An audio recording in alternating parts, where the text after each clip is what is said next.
नौमः खंडः। हे अग्ने, बलवर्धक धन हमें भरपूर दे। हे बिना रोक टोक गति वाले अग्ने, प्रशंसनीय धन के मिलने के मार्ग को हमें दिखा। उसी प्रकार अन्न मिलने और बल बढ़ाने के मार्ग दिखा। यदि वीर पुत्र उत्पन्न हो तो वह मनुष्य अग्नि को प्रज्वलित करे और बाद में हवनीय पदार्थों का सदा हवन करे और दिव्य सुख प्राप्त करे। प्रज्वलित होने के बाद तेरा साथ धुआं अंतरिक्ष में फैलता है और वह दिखने लगता है। हे पवित्रता करने वाले अग्ने, सूर्य के समान स्तुति के प्रकाश से तू प्रकाशित होता है। हे अग्ने, निश्चय से तू सुखी समिधा रूप अन्न सूर्य के समान प्राप्त करता है। हे सर्वदृष्टा, सबको बसाने वाले अग्ने, तू अन्न को और पुष्टि को बढ़ाता है। अनेकों को प्रिय लगने वाले मनुष्यों के घर में अतिथियों के समान जाने आने वाले अग्नि की प्रातः काल स्तुति की जाती है। जिस अमर अग्नि में सब मनुष्य हवनीय पदार्थों का हवन करते हैं।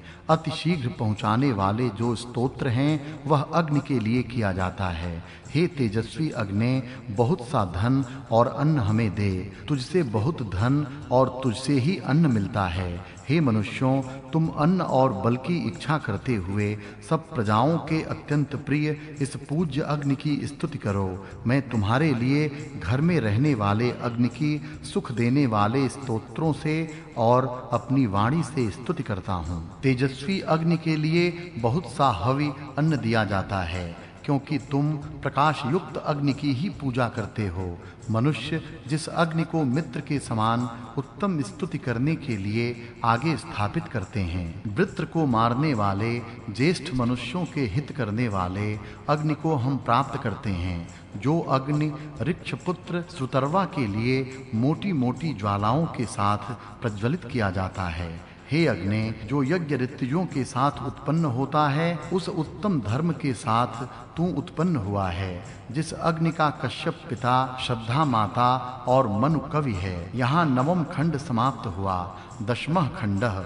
हम सोम राजा को तथा वरुण, अग्नि, आदित्य, सूर्य, ब्रह्मणस्पति, विष्णु और बृहस्पति को बार-बार याद करते हुए बुलाते हैं। ये यज्ञ करने वाले आंगिरस जैसे द्युलोक को पहुँचे, उत्तम मार्ग से यहाँ से वहाँ चले गए और द्युलोक की पीठ पर जाकर चढ़ गए। हे अग्ने, तुझे अधिक धन देने के लिए हम प्रदीप्त करते हैं। हे बलवान अग्ने, महान अग्नि के होत्र के लिए द्युलोक और पृथ्वी लोक की स्तुति कर। अथवा इस अग्नि को लक्ष्य करके अध्वर्यु आदि लोग स्तोत्र करते हैं। उन सबको वह जानता है। यह अग्नि सब काव्यों को, सब कर्मों को, नाभि चक्र को जैसे धारण करती है उसी प्रकार धारण करता है। हे अग्ने, अपने तेज से यातना कष्ट देने वाले राक्षसों के सुख का हरण करने वाला तू उनके बल को सब प्रकार से चारों तरफ से नष्ट कर, राक्षसों के पराक्रम को नष्ट कर।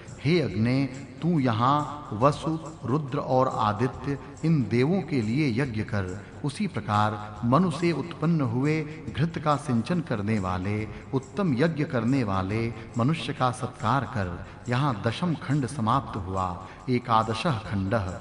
हे अग्ने, तुझे बहुत सी हवि देता हुआ मैं कहता हूँ कि बड़े धनवान की शरण में आए हुए सेवक के समान मैं तेरा ही सेवक हूँ। ज्ञानियों के तेजों को धारण करने वाले, विधाता और देवों को बुलाने वाले के समान अग्नि के लिए महान और प्राचीन स्तोत्रों को कहो। हे बल से उत्पन्न हुए अग्ने, गायों से उत्पन्न होने वाले अन्न का तू स्वामी है। इस कारण हे ज्ञान को उत्पन्न करने वाले अग्ने, हमें बहुत सा धन दे। हे अग्ने, तू ही यज्ञ में पूजा के योग्य है।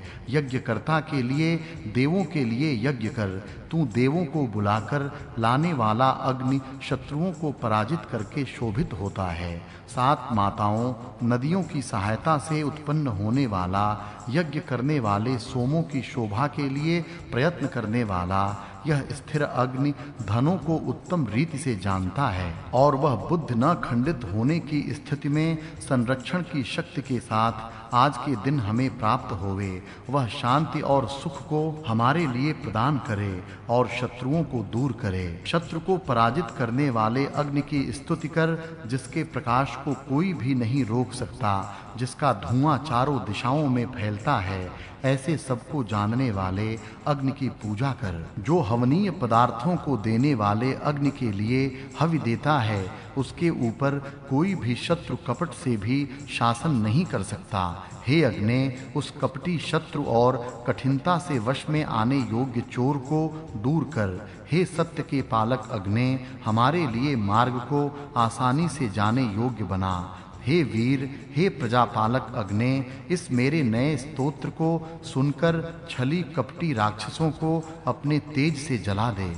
यहाँ 11वां खंड समाप्त हुआ। 12वां खंडः। हे स्तुति करने वाले उपासकों, तुम महान सत्य के पालक, यज्ञ के पालक, महान स्वच्छ प्रकाश से युक्त अग्नि के लिए स्तोत्रों का गान करो। हे अग्नि, तू जिसका मित्र हो जाता है, वह तेरे उत्तम वीरों से युक्त अन्न देने वाले और पुरुषार्थ से प्राप्त होने वाले संरक्षण के साधनों से दुखों से पार हो जाता है। हे उपासक, स्वर्ग को हवि पहुँचाने वाले अग्नि की स्तुति कर। ऋत्विक गण जिस देव की स्वामी मानकर उपासना करते हैं, उस अग्नि की सहायता से देवों को हवनीय द्रव्य तू पहुँचाता है। जिसमें हवन किया गया है, ऐसा यह अग्नि हमारा कल्याण करने वाला होवे। हे उत्तम ऐश्वर्य वाले, हमें कल्याणकारी धन प्राप्त होवे, हमारा यज्ञ कल्याण करने वाला होवे और स्तुतियां हमारा कल्याण करने वाली होवें। हे अग्नि, यज्ञ करने वाले